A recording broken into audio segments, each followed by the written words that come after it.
Laha tenin'ny Papa François tena nanona an'izao tontolo izao.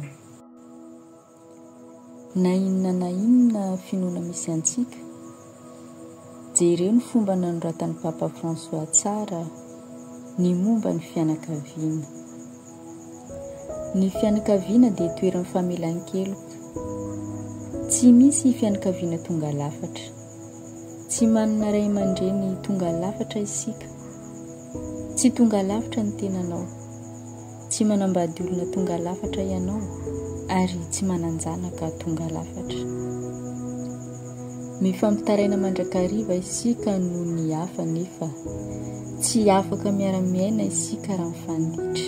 Diso fanantenana foana isika. Eny, noho ny antony maro, amin'ny fotoana samihafa dia samy diso fanantenana isika. Tsy misy fanambadiana tsara na fianakaviana milamina raha tsy misy ny famelan-keloka. Ny famelan-keloka no fanalahidin'ny fifaliana sy ny fahasambaran'ny fianakaviana.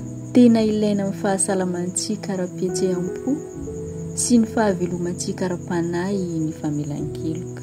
Tsy maninona ny fandikan-dalàna na iza no meloka. Raha tsy misy ny famelan-keloka dia lasa ivon'ny toeran'ny fifandirana sy fialofan'ny ratsy ny fianakaviana. Raha tsy misy famelan-keloka dia marary sy tsy milamina ny fianakaviana. Ny famelan-keloka dia ny ilain'ny fanahy, fanadiovana ny fanahy ary ny fanafahana ny fo. Tsy misy fahotana lehibe loatra ka tsy azo avela. Izay tsy mamela heloka dia tsy manana fiadanana ao amin'ny fanahiny ary tsy afaka mifandray amin'Andriamanitra. Ny tsy mamela heloka dia ratsy sy poizina izay mamamo sy mamono an'izay tsy mety mamela heloka.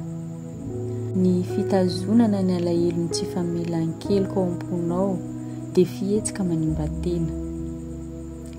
Ireo izay tsy mamela heloka dia marary ara-batana, ara-pihetsehampo ary ara-panahy. Ary hijaly amin'ny fomba roa izy ireo. Noho izany anton'izany, ny fianakaviana dia tsy maintsy ho toeran'ny fiainana fa tsy toeran'ny fahafatesana. Toerana misy famelan-keloka, toerana paradisa fa tsy toeran'ny elo, toeran'ny fanasitranana fa tsy aretina.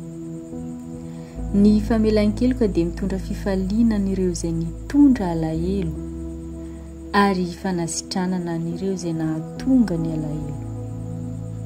Toerana ifanohanana ny fianakaviana fa tsy fifosana sy fanendrikendrehana. Tsy maintsy toerana fandraisana fa tsy toerana fandavana. Enatra ho an'izay mamafy ratsy ny hafa.